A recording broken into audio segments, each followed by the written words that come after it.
Bonsoir Nathalie Kosciusko-Morizet, merci d'être l'invitée de BFM TV, ministre de l'écologie, du développement durable, des transports, maire de Longjumeau, c'est important, et auteur d'un essai, c'est pas évident pour un ministre qui est déjà très occupé, un essai qui s'intitule Le Front antinational aux éditions du Moment, on va en parler dans un instant, mais d'abord vous accompagnez le président Sarkozy aujourd'hui dans sa visite en Charente, et on a vu cette séquence assez inédite avec Ségolène Royal qui s'est invitée à la sortie présidentielle. Qu'est-ce que vous vous êtes dit, quel culot à la Lagnac quand même, de débarquer comme ça et de s'inviter aux côtés du président, ou bien, elle exagère, elle est ridicule? Ça a donné lieu à un échange très courtois, puisqu'à l'issue de la table ronde, le président de la République lui a donné la parole. Elle avait des propositions qui d'ailleurs rejoignaient assez largement celles qui avaient été développées dans la table ronde, puisque c'est un sujet quand même non partisan que de pouvoir constater qu'avec la sécheresse aujourd'hui, les agriculteurs sont très durement touchés, et notamment les éleveurs, et que si on veut qu'il continue d'y avoir de l'élevage en France, il faut les aider. C'était l'objet du déplacement. Oui, donc finalement, elle a montré que c'était pas partisan. Enfin, sa présence a été une bonne chose, y compris pour le président Sarkozy, vous voulez dire? C'était une réunion publique, elle était ouverte, il y a eu un dialogue courtois. C'était pas l'objet principal du déplacement. J'insiste, les agriculteurs et notamment les éleveurs étaient au centre du déplacement. C'est à eux avant tout que ce déplacement s'adressait. Remboursement de prêts décalé d'1 an, exemption de taxes sur le foncier non bâti, un certain nombre d'autres mesures. Mais on écoutait tout à l'heure le débat chez nos amis Alain Marchal et Olivier Truchot. Et Isabelle Saporta disait, bon, c'est bien parce qu'on gère cette crise de la sécheresse aujourd'hui, mais en fait, ce sont des habitudes entières peut-être à revoir. Mais il y a des mesures d'urgence et des mesures structurelles. Et c'est vrai que médiatiquement, on a tendance à insister sur les mesures d'urgence. Je le comprends très bien, mais les mesures structurelles sont aussi importantes. Les mesures d'urgence, c'est l'acheminement du fourrage. Il y a des régions dans lesquelles aujourd'hui, il y a encore du fourrage en France. Donc le président de la République m'a demandé, avec la SNCF, avec RFF, d'organiser les trains, l'acheminement du fourrage vers les agriculteurs qui en ont besoin. C'est aussi aider pour les problèmes de trésorerie, parce qu'en fait... Voilà, décaler les remboursements des prêts, ça est une aide immédiate, c'est très important. Et puis il y a aussi les questions structurelles. Avec le changement climatique, des sécheresses, on va en avoir de plus en plus. Il faut s'habituer, voilà. Il faut changer donc de manière, de méthode de travail. Le président de la République a proposé un plan en 5 ans. C'est du donnant-donnant. On dit aux agriculteurs, on va vous aider à faire plus de retenue collinaire, donc à mobiliser plus de ressources en eau, mais il faut aussi apprendre à en consommer moins. C'est-à-dire changer de mode de culture, parfois changer aussi de culture tout simplement. Le président de la République a parlé par exemple très précisément du maïs, et aussi apprendre à cultiver en consommant moins d'eau. Il y a des investissements pour ça. En fait, vous savez, l'économie d'eau, c'est comme l'économie d'énergie. C'est des investissements, et des investissements qui sont rentables. On peut investir dans le non-gâchis. On se donne comme objectif, là, moins 20% de consommation d'eau en 2020. Voilà, donc on y raisonne de la même façon. Sobriété énergétique, c'est un de vos mots d'ordre. Sobriété aussi dans la consommation d'eau. Évitons le gâchis, tout simplement. Voilà. C'est un peu le même sujet. L'eau la plus facilement mobilisable, c'est celle qu'on ne consomme pas, celle qu'on gâchait et qu'on ne gâchera plus. Évitons le gâchis. Et pensons-y à chaque instant quand on l'utilise, effectivement. Le Front National, vous attaquez au Front National dans un ouvrage court et très efficace qui démonte les arguments, et vous l'appelez le Front antinational. Et vous dites que nous, la presse, mais aussi les électeurs, car ils ont été nombreux au cantonal, on est un peu tombé dans le piège parce que Marine Le Pen est une femme. Oui, je trouve qu'il y a une forme d'escroquerie politique quand on regarde le programme du Front National, ce qui est proposé, ce qui est annoncé, notamment en termes de programme économique. On va y revenir parce qu'elle a fait encore des propositions ce soir. Et aussi médiatique, c'est-à-dire que tout ce discours qui tend à dire nous avons changé, le Front National nouveau est arrivé, ne tient pas à l'analyse des personnes, de la filiation idéologique, et j'ajoute qu'il s'habille de cet argument que je trouve insensé, qui voudrait qu'une femme soit forcément plus soft en quelque sorte. Et j'ai envie de dire à tout le monde, et notamment aux hommes, c'est pas vrai. Pourquoi? Pas forcément. Ne tombons pas dans ce panneau-là. C'est pas parce que c'est une femme qu'elle est plus modérée. L'extrême droite n'est pas moins extrême que par le passé. J'ajoute quelque chose qui est que, pour moi, l'extrême droite, elle est extrême avant d'être de droite. Il y a une discontinuité fondamentale dans l'arc politique. L'extrême droite n'est pas dans l'arc politique. Elle est ailleurs. son histoire d'ailleurs, y compris l'histoire des personnes qui la composent, ne l'apparente pas si évidemment à la droite, en tout cas pas à la droite républicaine à laquelle moi je suis attachée. Oui, mais alors à ce moment-là, si c'est un parti anti-républicain, vous le dites, pourquoi est-ce que vous, membre du gouvernement, vous ne demandez pas l'interdiction du Front National? Le Front National n'organise pas de manifestations violentes dans les rues. C'est pas en ça que je dis qu'il est anti-républicain, c'est que sur un certain nombre de propositions, il est pour moi à l'envers de ce qui fait l'histoire de France et de ce qui fait même l'esprit français. Quand on propose d'avoir en fait différents niveaux de citoyenneté, parce que c'est ça qui est derrière la préférence nationale, qui est un mot d'ailleurs que Marine Le Pen utilise beaucoup moins que l'utilisait son père par le passé, mais qui reste très présent derrière, qui est sous-jacent, très sous-jacent.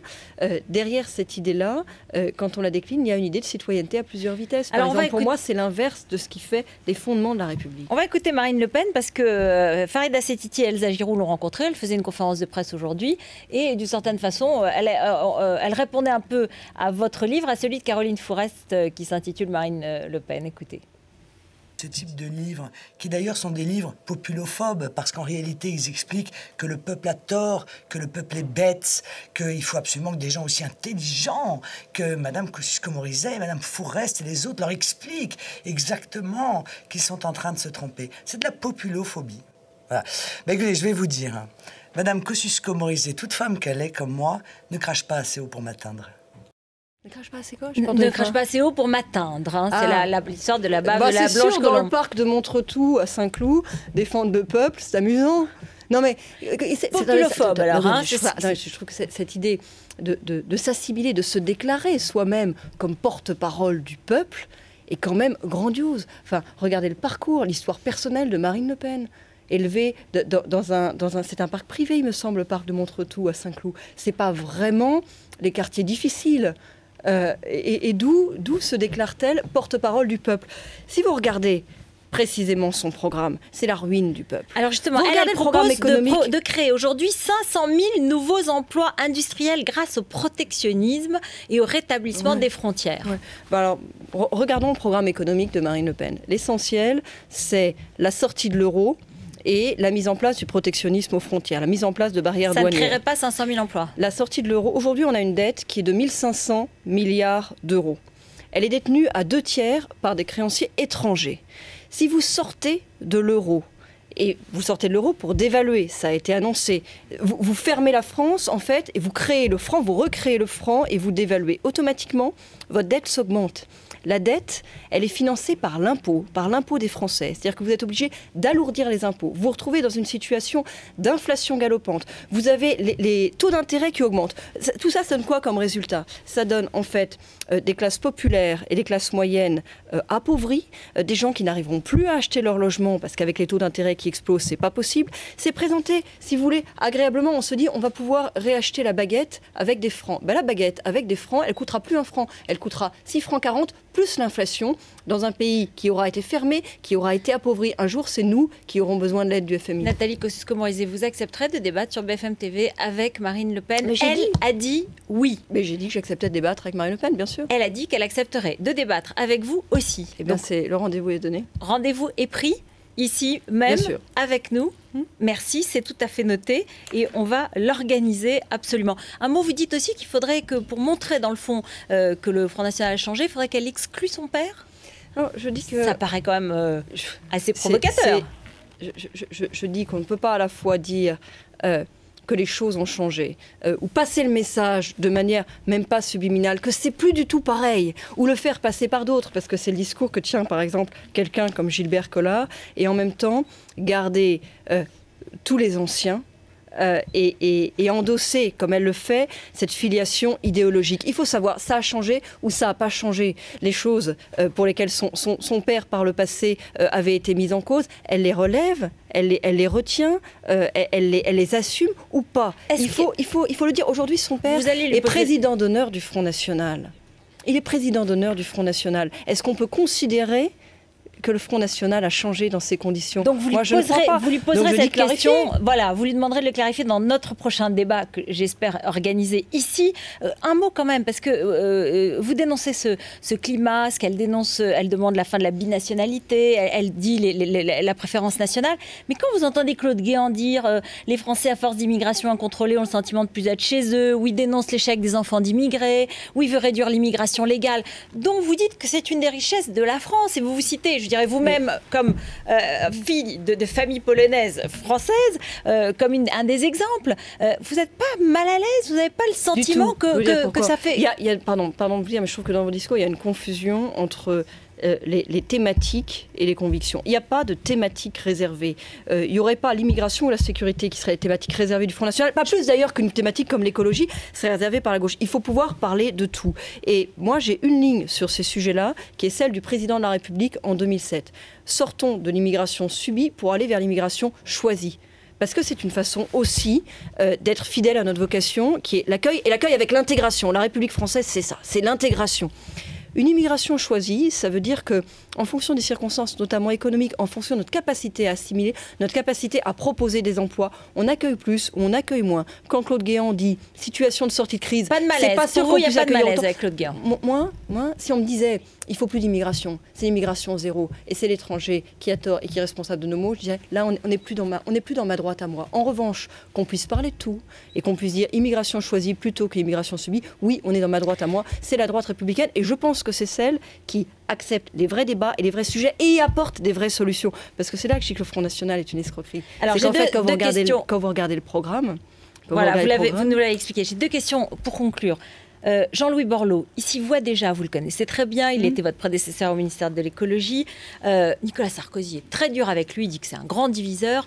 Il va aller jusqu'au bout. Ce matin, Jean-Louis Borloo a dit « Je me vois dans le bureau du président au premier étage de ce palais et je me dis, il faut que je réagisse comme ci et comme ça. Oui. » Moi, je suis plutôt famille nombreuse. J'aime bien les grandes maisons avec plein de gens dedans. Et je trouve que Jean-Louis Borloo, il était bien dans la famille. Et d'ailleurs, il y est resté longtemps. Et je préférerais qu'il y revienne. Qui ne partent pas tout seul. Jacques Chirac qui critique Nicolas Sarkozy dans ses mémoires, vous qui venez aussi de la maison Chirac il y a quelque temps. Là, je trouve qu'il faut faire la part des choses. Dans les commentaires que j'ai entendus sur le livre de Jacques Chirac, je trouve qu'il y a une confusion entre la période avant 2007 et après 2007. Jacques Chirac, depuis l'élection du nouveau président, s'est organisé, ne parle pas, ne commente pas. Il a pris du retrait et je pense que c'est bien. Parce que je pense que c'est une façon de laisser l'histoire politique se faire. Chacun a son temps. Il sort un livre sur la période précédente, celle d'avant 2007, dans laquelle il était acteur. Tout le monde sait bien qu'il a eu peut-être des tensions, en tout cas parfois des différences de jugement avec Nicolas Sarkozy ailleurs, et c'est normal qu'il le dise dans son livre. Mais c'est la période avant 2007. Je tiens beaucoup à cette distinction. Vous avez 38 ans, vous pensez à l'Élysée en enfilant vos stilettos ou en mettant votre rouge à lèvres, comme diraient certains qui avaient proposé. C'est épuisant cette question, mais figurez-vous, je suis très occupée.